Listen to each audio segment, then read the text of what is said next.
Hi everyone, in this video I'm going to show how to draw a realistic dog nose in pastels. Now at the end of this video I'm going to have lots of tips on how to draw the shorter fur around the nose, very typical of breeds such as this Labrador, and the pencil technique there is vital. So that's all coming up at the end of this video. So jumping into the nose, my first priority, as always with any animal, it doesn't have to be a dog, I use this same process for horses, cats and wildlife subjects, is to get the nostrils mapped in.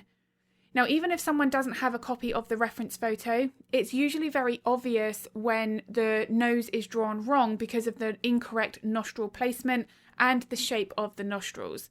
Now the shape of the nostrils, they're not going to be symmetrical. One nostril might be smaller, one might be larger if the angle of the photo is slightly on its side. More of a direct face-on view, that's going to be more equal. But certainly capturing this variation, if there is that there, is vital. Now once I've done that, I also like to map in the central line of the nose. If the lighting is dark, you may not notice this, and some animals don't have this obvious line in the middle. But if I can see it, I like to map that in as well. That gives me 3 key structures that I know are then accurate right from the very beginning. This helps to then keep that drawing of the nose more realistic, and I can follow the reference photo far more accurately as I build my layers. So once I'm happy with the mapping in process, I can then start to consider my base layer. Now my base foundation, I feel this is a crucial part of any drawing, regardless if it's fur, feathers or a nose such as this. I don't ever like to work with one solid colour. You can even see here at this stage I'm using some darker greys, and I'll also be mapping in the placement of the highlights. This is crucial and it is something that I'll be explaining further as I progress through the layering process. Now the highlights, the biggest tip in that aspect for this stage is not to jump into your brightest highlight. The only exception there would be if I had a really white highlight on the top of the nose, that I would map that in first with a white pastel pencil so that I know I've got that as light as I can get it and I can always tone it down later. But if I'm working with the placement of just a mid-tone highlight, then I'll work with more of a mid-range grey and then I can add my lighter values on top. This is one of the wonderful things about working with pastels, and we have that flexibility in the layering process. But mapping in the variation of the highlights and shadows, I find this makes a huge difference for helping to stick with that reference photo. Working with more of a solid layer across any area that I'm working on, I find that I spend more time looking at my reference photo and staring, not really quite sure where I should be. If I map in the highlights and the shadows first, I've got something there that I can then follow.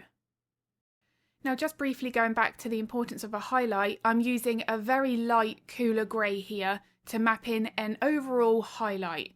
Now I then use more of a mid-grey, as you can see now, to tone that down and soften the edges. But using that lighter grey first of all just means then that I've got that layer as bright as it needs to be. It's not truly white, which is why I've used more of a light grey, but that I've got that lighter value established. This gives that reassurance in that layering process that I'm not going to have to worry about muddy colours. I've worked with my lighter colour first of all, and then I can tone it down. But as I've said, if the highlight was very, very bright, then I wouldn't hesitate to use a white first. Now a very important stage, regardless of what I'm drawing, is getting a layer such as this to this standard of softness.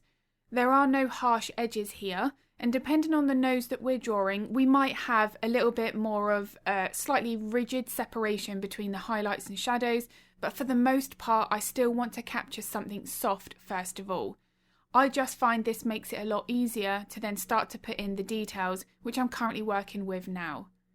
So with my lighter pencils, I'm going to be using an adjustment of the pressure, because a light pencil doesn't necessarily have to give us a super bright highlight. We can ease off that pressure like I'm doing now and create a little bit more of a lighter mid-tone. More pressure will create more of a highlight. So being able to work with a soft layer first and then define more of that detail in stages, again, is something that I do feel makes a big difference to the level of realism that's captured. Now, depending on the nose texture, you might have more of an indication of something that's a little bit bumpier on this top surface. So working with more precise detailing, more of a sharper point to the pencil, can really help establish that. However, for this specific portrait, the nose, the highlight, it had a lot more softness overall. There certainly wasn't any details here that looked textured and a little bit of that rougher texture. So I wanted to make sure that I've got a pencil that's a little bit more rounded at the tip and light pressure. These combinations of technique are really going to help that layering process in capturing more of the softness. Now, as I'm enhancing the detail here, this is where I'm also sort of correcting more of the shape and form. Going back to what I've mentioned previously about the placement of the highlights and shadows, helping with that, as I'm starting to correct more of that placement of the highlight, you can see that the nose shape is slightly altered. So this therefore could actually have very detrimental effects on the proportions of the nose if the placement of this is incorrect. So for example, if I drop this highlight here too low, then I've reduced the front surface of the nose as well. So that's going to make everything in that area look too small and then make the top of the nose look far too wide. Now, another highlight that's really important to get right in terms of the placement is any highlights on the lower edge of the nostril. So on the right hand side, you can see that I've got more of an exaggerated highlight there, but even on the subtle shading on the left side, everything is curved. Now, this curve of the pencil strokes has helped to create the impression that the lower edge of the nostril curves over to the front flatter surface of the nose. Without that curve of the pencil stroke, this area of the nose can lack a lot of that shaping. This, of course, can then make the nose look a little bit squared off. So capturing more of that curve and the correct highlight, whether or not it should be brighter on one side or the other, is really going to help with this level of realism. Now at this stage here, I could call this finished. There is a lot of my values established. I've got good contrast, bright highlights, dark shadows. But I did feel that I needed to capture a little bit more of a rounded shape where the top surface meets the front surface. So to do that, I need to work with more midtones. If I've got too much harshness between one highlight and a shadow, it usually means that I don't have enough of a midtone to get that transition in place. So with this mid-range grey, you can see that I'm working on that very middle section between the highlight and the shadow. I've softened that in, and then I can soften that further with my darker pencils. Because sometimes when coming in with this mid-tone over the top of a very dark layer, it can sometimes look a little bit too bright. So using a darker pencil, I can break that area up, and this I feel just helps with that shape and form. But I can't stress enough that these little changes that I'm making here, the tweaks, this is something that's individual to each nose shape. Some noses, depending on the lighting, it might have more of a harsher edge between the top and the front. So this is very individual and we need to assess it for the portrait that we're working on. Now the tiny little mid-tone that I'm going to add here, this is just indicating a little bit more of the structure of the nostril. And I'm only able to add this because this portrait was a little bit larger, 12 by 16. If I was working on an 8 by 10, for example, I may not have room for that level of detail. So this is something that we do need to assess depending on the size of the artwork. Now I'm almost at the point where this nose is finished, but one of the questions I ask myself with any stage of a drawing is my contrast correct? Should I brighten a highlight? Are my shadows dark enough? If I'm unsure at that, then I know that I need to make some minor tweaks. And in this situation, I just felt I needed to add in a little bit more of my brighter highlight. It was more spaced apart. I didn't have to lighten everything, but just hinting at a little bit more brightness in the centre of that highlight has again helped with additional shaping. Now, one other very minor thing here is I just wanted to get a slightly lighter mid-tone. I'm using still more of a darker grey, but it's light enough to be a subtle layer here, and I'm enhancing the midsection of that curve. You can see that right away I've captured even more shaping just with that tiny little tweak.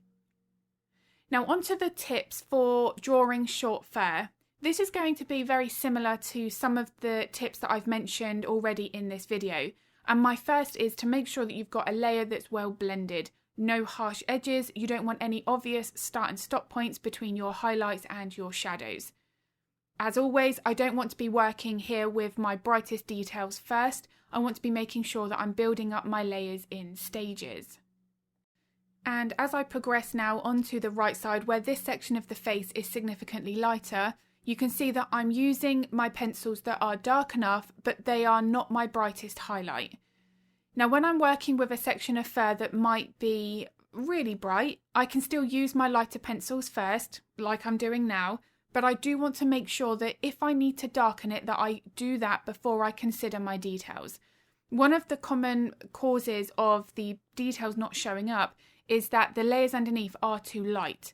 If the base foundation isn't dark enough, then the light pencils we add on top just aren't visible. The other possible cause is that the tooth of the paper has been filled. Now, this is something that can happen with pastels, especially if we're using soft pastel sticks or pan pastels as a base layer.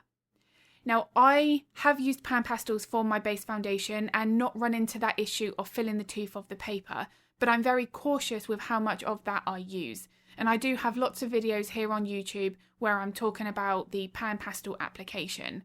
So I'll pop a couple of those in the description if they're of interest. But what I want to be making sure of is that I've got plenty of tooth of the paper left that allows me to add many layers of detail that I can build up this level of realism. Now, I decided to work just with pastel pencils from start to finish for this entire project, apart from the background where I did use my pan pastels. So as I'm starting to build up my base foundation, you can see here that I'm using a combination of the brands that I like to use, Carbothello, Pitt, Derwent and a couple of the Caran, but I'm working on building in my values and my softness. And when I do consider my details, I'm really focusing on three main things: fur length, fur thickness and fur direction. Now, the fur direction, just like the placement of the highlights and shadows, it helps to build in that shape and form. So as I'm starting to curve my pencil strokes here, you can see that that's helping to give the impression that the bridge of the nose curves over to the side of the mouth and then the cheek area. If my pencil strokes weren't going in the right direction, then this section of the nose area, the bridge of the nose, could look far too wide or too narrow. It will really change the proportions. So this is just as important as the highlights and shadows. Now, another aspect here is that the length of the pencil strokes is vital. If the length of the pencil strokes are too long, we'll actually make this section of the fur look too fluffy. So when comparing Labrador fur on the face, they generally do have a shorter coat. And you can see that here where I'm currently working. The area between the eyes, the pencil strokes are that much longer compared to what I'm currently doing now. And in some situations, depending on the size of the artwork, these little details that I'm adding might actually just need to be shading rather than small lines. Now, it's only because this area here, this portrait is larger, that I'm able to get even just a millimetre length of my pencil stroke. But if I was working 8x10, then this area certainly would just work just as well to be shaded with that highlight and softness. Forcing in too much detail on smaller portraits can make that fur look wiry and it loses its softness. So for a smaller portrait, less detail might actually mean more realism. Now, as I am happy here with more of my midtones, I can start to consider my lighter layers. But again, even at this point, I'm not looking at my brightest highlights. If I feel like I've still got range that I can add in a couple more layers of subtlety, then that is going to be my go-to approach. Now, as I'm working with building in more of my highlights, I still want to make sure that I'm focusing on that key pencil technique of direction and the length of the pencil strokes. But a key factor to this is also the thickness of the pencil strokes.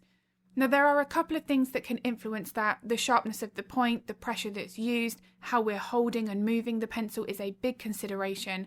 But I do want to make sure that I'm capturing more of a finer line. I don't want these details to be too thick because that will change the fur texture and it might look a little bit more clumped together, which Labrador shouldn't have unless that coat is wet. So because of the size of this artwork, I was able to really push the level of realism, and this is what the real-time version of this tutorial does focus on from start to finish. how to capture that extra level of realism when working with more of a refined pencil technique. So if any of that aspect and the step-by-step lesson is of interest, I'll link the information to that in the description below. Now, certain fur colours are more reflective, black fur being one of them, so you've seen here that I have used some blue pencils. This can help enhance the depth massively, but of course this will also vary depending on the lighting and the reference photo.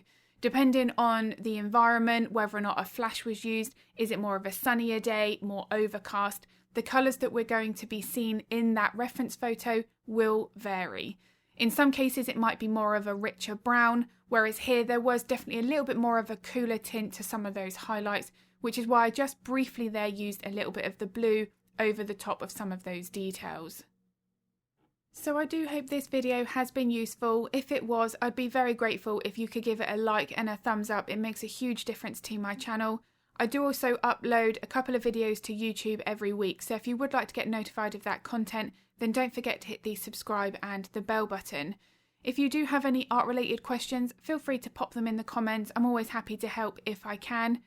And if you are interested in drawing along to the real-time version of this Black Labrador tutorial, I'll link the information to that in the description below. I'm going to be uploading another video next week, but as always, thank you so much for watching.